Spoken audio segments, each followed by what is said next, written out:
stampin'up.com, and welcome to this week's Stampin' Gals Gone Wild Wednesday freebie. For this one, I love the colors. It's two of our new ink colors. We have the Blackberry Bliss and the Lost Lagoon, and we're using that same color scheme with the ink.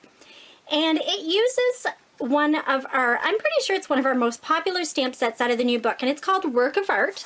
And you can see it has lots of different stamps to work with, and it is really versatile. So we're actually going to be using this one here that kind of looks like a paintbrush, and we're going to use this greeting set here. So let's get started. We're going to start out with a piece of Whisper White cardstock cut to 3.5 by 4.5, and we're going to use the Blackberry Bliss ink. Now this one here for me is really inky, so I don't press too hard, but you want to make sure that you're getting even coverage. So we're going to go just a little bit down from the top, and we're going to make sure that it's nice and even coverage, and then we're going to lift and go down just a little bit more. Give it even pressure. And then one more time, so you have 3 different versions of that color. Now, you can do this obviously with any of our ink pads, but there's something different I love about the Blackberry Bliss and how it does these 3 different purples.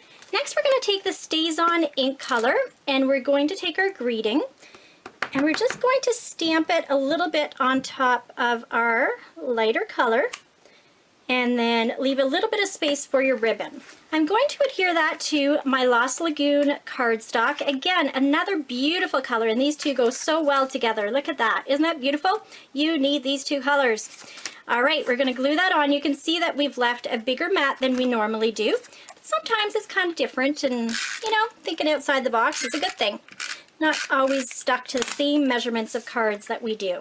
So we're going to put that on. And then we've taken 2 different snips of ribbon, and this is our Lost Lagoon ribbon. It's our new stitched satin, and it is beautiful in real life.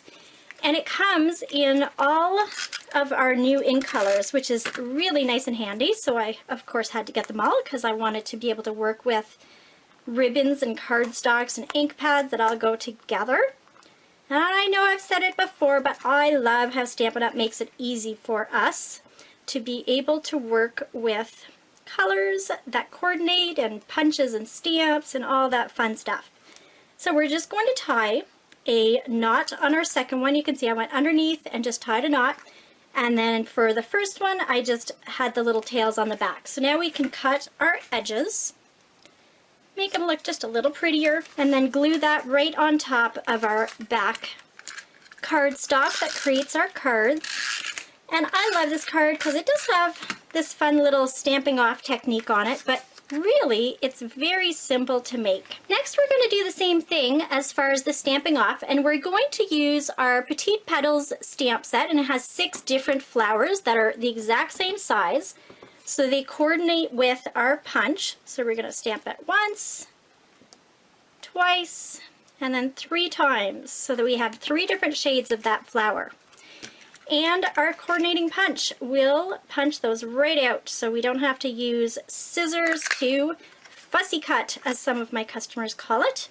So now that we have our 3 flowers punched out, we are going to take the 2 lightest ones and add a little bit of snail in the back and place them right on top of our nice colors like that. And then our last one, the darkest one, is going to go on with a dimensional, so you have a little bit of a pop in your card. It's not just one dimensional. And we're going to place that just kind of on top. Now, of course, you can be done your card right now. However, if you know me at all, you know I love these rhinestones, and they are perfect for adding some bling to our card. So I want to place a few of those. So definitely one on my flower, and then you can place as many or as little as you want, but let's get this one kind of blingy it up. And then maybe one more on that darker purple. There we go. Do you think that's enough bling? We could obviously bling the whole card one day. I think we'll need to one day do like a whole bling border. All right, so what do you think? Do you like it with the rhinestones? What do you think of these colors? I hope you enjoyed this project.